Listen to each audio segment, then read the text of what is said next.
స్త్రీని ఇప్పటికీ కూడా ఒక శరీరంగా మాత్రమే చూడు అని నేర్పిస్తుంది ఈరోజు కూడా. అంతేనంటారా? అవును, స్త్రీ శరీరమే అమ్మవారి స్వరూపం అని అంటున్నాం కదా ఓ పక్క నుంచి, అక్కడ శరీరం ఎక్కడ కనిపించింది మీకు? అంటున్నారు. ఆ, అంటే అనడం వరకే. దేవత ఉమ్. దేవతను చేస్తే ఏమవుతుంది? అదంతా పుస్తకాల్లోనే ఉంది, మనం చూసే విధానం వేరుగా ఉంది అంటున్నారు. వేరుగా అవును అవును అవును. అంటే దేవత అన్న తర్వాత నోరు మూసుకో అని అర్థం.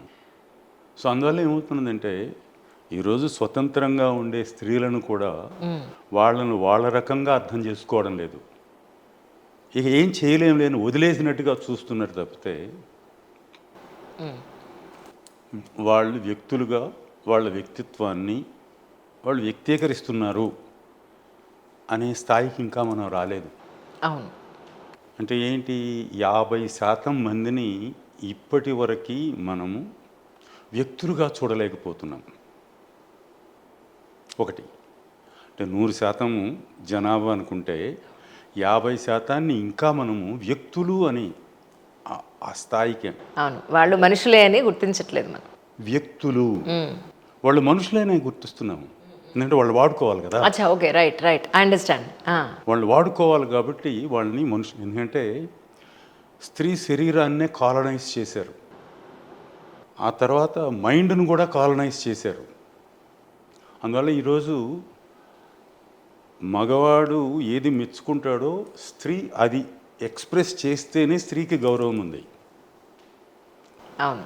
ఒక వ్యక్తిగా తను ఏదైనా వ్యక్తం చేసినట్లయితే దాన్ని గౌరవించడం మనం ఇంకా అలవాటు చేసుకోలేదు, నేర్చుకోలేదు, ఒప్పుకోవడం లేదు.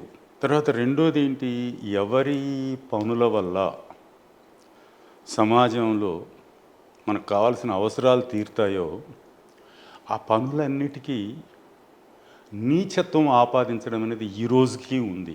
అవును. అంటే ఎవరి వల్ల సమాజం ముందుకెళ్తుందో, వాస్తవంగా ఎవరి వల్ల సమాజం నడుస్తుందో ఆ పనులకు నీచత్వం ఆపాదించారు కదా. అందువల్ల ఏంటంటే అది ఈరోజు కూడా మనం నేరుగా మాట్లాడడం లేదు, కానీ మన మనసులో నుంచి ఇంకా పోలేదు అది. దానివల్ల ఏంటంటే మెజారిటీ ఆఫ్ పీపుల్ అటువంటి వాళ్ళు కూడా 25% ఉంటారు. అవును. తర్వాత అనాగరికులు అనే పేరుతో వాళ్ళు ఉండే ప్రదేశాన్ని మనం వాడుకోవాలి, వాళ్ళ వల్ల వాడుకోలేకపోతున్నాం అనే ఆలోచన ఇప్పటికీ ఉంది మనకి. అవును. అంటే మొత్తం ఎంత అయింది, 80% మందిని మనం నోరు మూపించి మనం ప్రశాంతంగా ఉన్నాము అనుకుంటున్నాం. అంటే స్త్రీ పురుషుడి అవసరాలకు లేకుంటే ఆలోచనలకు అనుగుణంగా ఉన్నంత వరకు దాన్ని సంస్కృతి అనుకుంటున్నాము. ఎవరు శ్రమ చేసి నిత్య జీవితాన్ని మనకు అనుకూలంగా మారుస్తున్నారో, ఎవరు మన వనరులు అనేవాటికి ఇప్పటికీ కాపాడుతున్నారో వీళ్ళందరినీ కూడా అనాగరికులను లేకుంటే నీచమైన పనులు చేస్తున్న వాళ్ళు అనేది ఇప్పుడు ఎవరు ఆ పనులు చేయకపోవచ్చు గాక, కానీ ఆ పనికి అటాచ్ అయిన నీచత్వం ఇప్పటికీ మనసులో ఉంది. ఇప్పుడు ఈరోజు ఆ కులాల వారి పనులు ఎవరు చేయడం లేదు. అవును సార్, కానీ తను చేస్తున్న పని కాదు ఇప్పుడు మాట్లాడుతున్నది, మీరు ఏ కులం, రైట్, దాన్ని బట్టే సైజ్ అప్ చేయడం అనేది మెంటల్గా మనం ఈ రోజుల్లో నేరుగా ఏది మాట్లాడడం లేదు, కానీ మన మనసులో నుంచి అది పోలేదు. పోలేదు సార్. రాజకీయంగా it is everywhere at actually. ప్రతి ఇండస్ట్రీలోనూ కులం అనేది లేదు, అందరూ సమానం అంటున్నారే కానీ నిజానికి ఇన్డెప్త్ వెళ్ళినప్పుడు వీడు మనవాడా కాదా అనేది రీచెక్ చేసుకుంటాం. అవును. అందువల్ల ఒక సొసైటీగా ఎందుకు మనం ఇలా ఉన్నాం అంటే, సోషల్ హిస్టరీ అంటే వేరియస్ మూమెంట్స్ జరిగాయి, చాలా మార్పులు వచ్చాయి అని కొంచెం మనం అప్పుడప్పుడు మనకు మనమే సంతోషపడుతూ ఉంటాం. కొద్ది గొప్ప మార్పు వచ్చింది కదా సార్, రాలేదంటారా మీ ఉద్దేశ ప్రకారం? ఖచ్చితంగా మార్పులు వస్తాయి. Inter caste marriages are increasing day by day. ఎంతకు ఇన్ని పర్సంటేజ్ వైజ్ మీరు చెప్పేది ఎంతకు కరెక్ట్ కరెక్ట్ కరెక్ట్. తర్వాత పోతే ఈరోజు ఇంటర్ కాస్ట్ మ్యారేజ్ చేసుకున్న వాళ్ళల్లో కూడా కొన్ని రోజుల తర్వాత ఉండలేకపోతున్నారు. కరెక్ట్. దానికి కారణం ఏంటంటే ఎదుటి వ్యక్తిని ఎదుటి వ్యక్తిగా గౌరవించలేకపోవడం అనేది. అంటే వీళ్ళు ఒక సంస్కృతి సాంప్రదాయాల్లో ఒక ఎన్విరాన్మెంట్లో వీళ్ళు పెరుగుతారు, వీళ్ళు ఈ అమ్మాయి ఒక లేదా అబ్బాయి కూడా అలాగే వీళ్ళ ఎన్విరాన్మెంట్, వీళ్ళ పరిస్థితులు, కుటుంబ పరిస్థితులు, ఆర్థిక పరిస్థితులు, వీళ్ళ సంస్కృతి సాంప్రదాయాలు వేరుగా పెరుగుతారు. పెరిగినప్పుడు అవతల వాళ్ళకి వీళ్ళు గౌరవం ఇవ్వకపోవడం అనేది ఒక పాయింట్ అయితే, అడ్జస్ట్ అయ్యి ఉండకపోవడం, మేమే వీళ్ళు ఇంతే కదా, మేమే కదా ఎంత గొప్ప. ఒప్పించడం అంటే అర్థం ఏంటి? ఒప్పుకోగలగడం. కరెక్ట్. నాకు ఉన్నది, నేను చేస్తున్నది ఇది ఒప్పుకోవాలని అనుకుంటున్నప్పుడు ఎదుటి మనిషి కూడా అదే రకంగా అనుకుంటారని ఎందుకు అనుకోం మనం? అవును. నేను చెప్పేది మాత్రం మీరు ఒప్పుకోవాలి. ఆ ఊరికి ఈ ఊరు ఎంతో దూరం, ఈ ఊరికి ఆ ఊరు అంతే దూరం అంతే అంటారు కదా. కానీ మనకి అది ఇంకా రాలేదు. అంటే మనం బలవంతాన కర్టసీస్ ఎక్స్టెండ్ చేస్తున్నాము. ఎక్కడ కూడా ఎదుటి మనిషిని సైజ్ అప్ చేయకపోతే మనం ప్రశాంతంగా ఉండలేము. నేను ఒక్కసారి కొంచెం వెనక్కి వెళ్ళి చూస్తే సార్, అంటే మన అమ్మమ్మలు ఒక 3-4 తరాలు వెనక్కి వెళ్ళి ఒకసారి చూసినప్పుడు నాకు అనిపించింది ఏంటంటే నీట్నెస్ కొన్ని ప్రాంతాల్లో హైజీన్గా లేకపోవడం, వాళ్ళ భాష స్వచ్ఛత లేకపోవడం, the way they think, the way they treat the people అనే దాని మీద ఎక్కువ ఫోకస్ చేసి అంత సెగ్రిగేట్ చేశారా అని అనిపిస్తూ ఉంటుంది నాకు.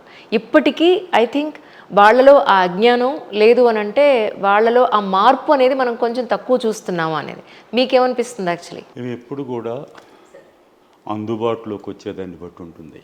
రైట్. ఎంతకాలం నుంచి ఏది అందుబాటులో ఉంది, మీ చుట్టుపక్కల పరిస్థితులు ఏమిటి, తర్వాత మీ అభిప్రాయాలకు ఉన్న యాక్సెప్టెన్స్ ఎంత. ఇప్పుడు మీకు నేను 3 విషయాలు చెప్పాను. మిమ్మల్ని మనిషిగా తీర్చిదిద్దగలిగేవి ఏవి అంటే మీ చుట్టుప్రక్కల ఉండే పరిస్థితులే. కరెక్ట్. ఆ పరిస్థితులు అనేవి ఎలా ఉన్నాయి? పైకి అందరికీ అందుబాటులో ఉన్నట్టు అనిపిస్తాయి, కానీ అందరికీ అందుబాటులో లేవు. అందుబాటులోకి వచ్చేటప్పటికి వాటిలో క్వాలిటీ ఉండదు. అవును. తర్వాత నాకు ఇది బాగలేదు అని చెప్తే వినేవాళ్ళు కూడా ఇప్పుడు ఎవరు లేరు. అవును. అంటే ఏమవుతున్నది? పేరుకి మీరు ఏవైతే చెప్తున్నారో హైజీన్ అన్నారే, హైజీన్ కానీ, భాష కానీ, తర్వాత పోతే ఆలోచనల వ్యక్తీకరణ కానీ, ఈ 3 అనేవి దేని మీద ఆధారపడి ఉంటాయంటే మీ రిసోర్స్ బేస్ మీద ఆధారపడి ఉంటాయి. మీరు ఫ్రీగా యాక్సెస్ చేయగలరా, లేకుంటే ఎవరికైనా దండం పెట్టి బతిలాడుకొని తెచ్చుకొని చేయగలరా, లేకపోయినట్టయితే మీకే కొనగల శక్తి ఉందా? ఈ 3 స్టేజెస్లో ఎక్కువ మంది ఇంకా ఉన్నారు. లేకపోతే ఈరోజు ఎవరికి ఎంత వాటా రావాలో వాళ్ళకంత ఇవ్వాలండి అనేదాన్ని ఎందుకు ఒప్పుకోలేకపోతున్నాను? అది ఎందుకు రాజకీయం అవుతున్నది ఈ రోజుకి? అంటే మనం ఇన్ని వేల సంవత్సరాల సంస్కృతి, నాగరికత అన్న తర్వాత ఒక మనిషిని మనం ఏం ఎక్స్పెక్ట్ చేస్తున్నామంటే అతను దేశాన్ని గౌరవించాలని ఎక్స్పెక్ట్ చేస్తున్నాం. దేశం అతన్ని ఆ స్థాయికి తీసుకురాగలిగిందా అనేది ఇప్పుడు ఆలోచించవలసింది. రైట్. నా దేశాన్ని నేను ఎందుకు ద్వేషిస్తానండి? నా దేశాన్ని నేను తక్కువ చేసి ఎందుకు మాట్లాడుకుంటాను? ఇప్పుడు నాకు అందుబాటులోకి లేకపోయిన తర్వాత నాకు దేశాన్ని గురించి ఆలోచన రాదు. రోజువారి దానికే బతుకు తెరువుకే మీదే ఉన్నప్పుడు దేశం గురించి ఏం ఆలోచిస్తానండి? అదే కదా దాని అర్థం. ఈ రోజున ఆకలి తీరితే చాలు అనుకునే పరిస్థితులు ఉన్నప్పుడు నా దేశం అంతా కలిస్తే, ఒక స్త్రీకి తన దేశం అంతా కలిస్తే తన శరీరమే. ఒక పని చేసేవాడికి తన దేశమంతా కలిసి ఈ పని రేపుడు కూడా దొరుకుతుందా అనేదే. అవును.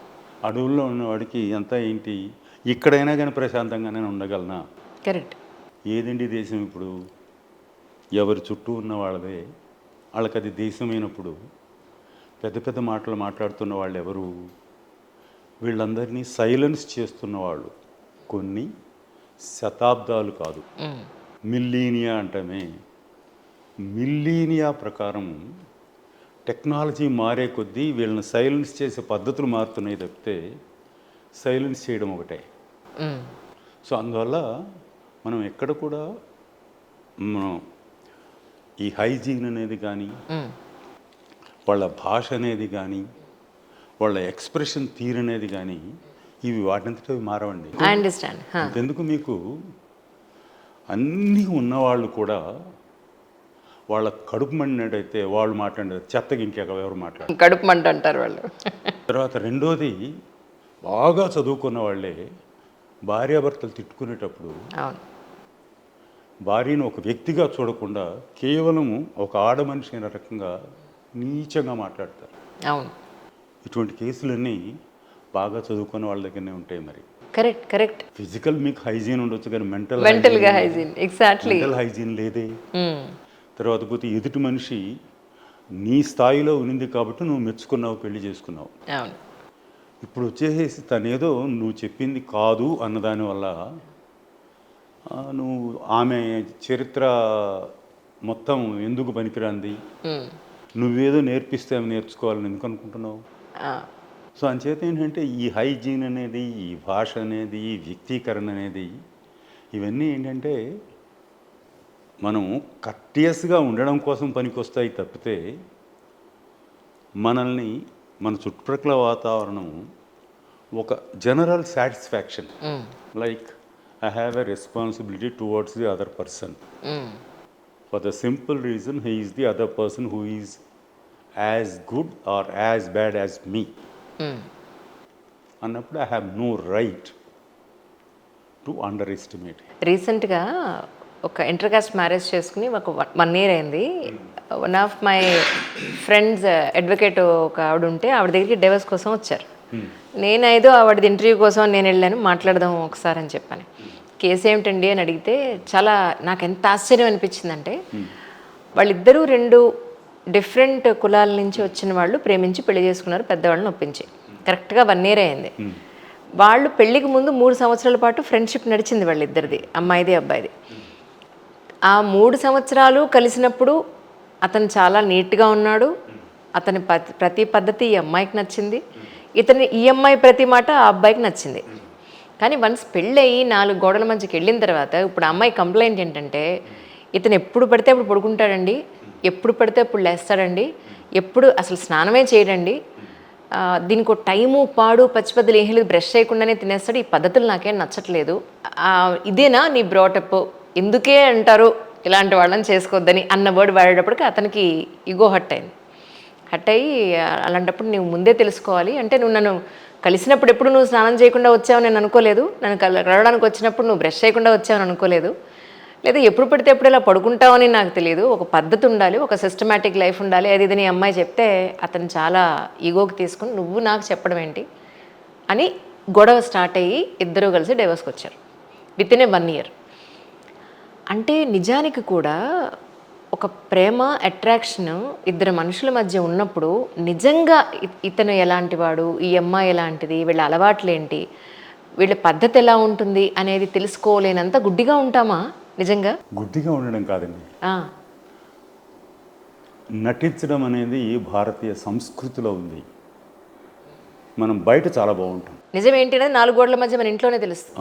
ఇంటికి వచ్చిన తర్వాత మనం చాలా దరిద్రంగా ఉంటాం.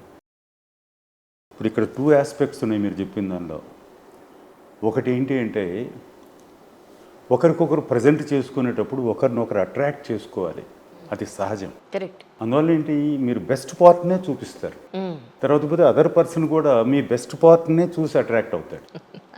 తర్వాత రెండోది ఏంటి అంటే పెళ్ళైన తర్వాత జనరల్గా భార్యాభర్తలకి ఏంటంటే ఒక రకమైన చనువు ఏర్పడుతుంది. అది మగవాడు మాత్రమే దాన్ని వాడుకోగలదు కానీ లేడీ వాడుకోలేదు. అయితే మగవాడు వాడుకోవడంలో కూడా కులం ఒకటే అయినట్లయితే మాట్లాడడానికి ఏం లేదు. అవును, కులం వేరే అయ్యేటప్పుడు మాట్లాడడానికి ఒక అవకాశం వచ్చింది. సో అందువల్ల ఇప్పుడు ఏంటంటే అతను ఒక మెయిల్ లోవర్ కాస్ట్లో ఉన్నాడు, so naturally male ego hurt అవుతున్నది. రెండోది వచ్చేసి నా కులాన్ని గురించి నువ్వు మాట్లాడుతున్నావా, అందువల్ల ఇక్కడ ఉన్నది ఏంటి, వాళ్ళు ఒకే కులం వాళ్ళు అయితే సర్దుబాటు అనేది ఇంకొంతకాలం జరిగి ఉండేది. కరెక్ట్. ఎందుకంటే పెద్దవాళ్ళు వచ్చి చెప్తారను, లేకుంటే ఇద్దరు ఎంతో కొంత ప్రయత్నం చేయడము ఉండేది. కానీ ఇప్పుడు ఇక్కడ ఏంటంటే ద సోకాల్డ్ లోవర్ కాస్ట్ అనే వాళ్ళు వచ్చి ఈమెకి కౌన్సిలింగ్ చేయలేరు. అవును. తర్వాత పోతే అమ్మాయి పేరెంట్స్ ఎటు చేయరు, నీ చావు నువ్వు చావు అన్నాడు. అవును. అని ఏమన్నా చేసుకున్నావు కదా. కాబట్టి ఇప్పుడు ఏంటి, ఎంతసేపటికి వీళ్ళిద్దరే దాన్ని సాల్వ్ చేసుకోవాలి. దీనిలో ప్రెషర్ అనేది, బర్డన్ అనేది ఎక్కువ అమ్మాయికే ఉంటుంది. అవును. అందులో అంటే భరించలేకపోవడం అమ్మాయికే ఎక్కువ అవుతుంది. కరెక్ట్. ఫర్ ఎగ్జాంపుల్ ఇంత ఎందుకండి, ఇప్పుడు మీరు చెప్పిన ఈ కేసు అమెరికాలో ఉన్నాయండి. రైట్. అమెరికాలో ఇప్పుడు చాలామంది అబ్బాయిలు ఈ మధ్యకాలంలో కొంచెం కొంచెం షేర్ చేసుకోవడం అలవాటు చేసుకున్నారు. కానీ ఇద్దరు ఒకే కులము అన్నీ అంతా ఉండి కూడా అక్కడికి వెళ్ళిన తర్వాత కూడా సేమ్ టిపికల్ ఇండియన్ మెంటాలిటీతో వీకెండ్ ఇద్దరు బయటికి వెళ్ళి వచ్చిన తర్వాత మండే వచ్చేటప్పటికి అమ్మాయి లేచి ఈ పనులను చేసుకోవాల్సి వస్తున్నది. అబ్బాయి వీలైనంతసేపు నిద్రపోవడం అనేది జరుగుతుంది. భరించిన కేసులోనే ఇప్పుడు చాలా రోజుల కిందనే మీకు 47 Days అని ఒక సినిమా వచ్చింది, జయప్రదది. అవును. ఏముంది అందులో, భరించలేము. అవును. ఎక్కడైనా ఉండొచ్చు కాక, మీ బ్యాక్గ్రౌండ్ ఒకటే కావచ్చు కాక, అవును. కానీ మేల్ ఈగో అనేది మనం రెండింటిని ఎక్కడికి పోయినా వదులుకోలేమండి. Correct sir. భారతదేశంలో మేల్ ఈగో అనేది, కులం అనేది, వీటిని వదిలిపెట్టలేము. మనం ఎక్కడికన్నా వెళ్ళని మన డిఎన్ఏలో ఉండిపోయిందంటారు. వదిలిపెట్టలేము ఈ రెండింటిని.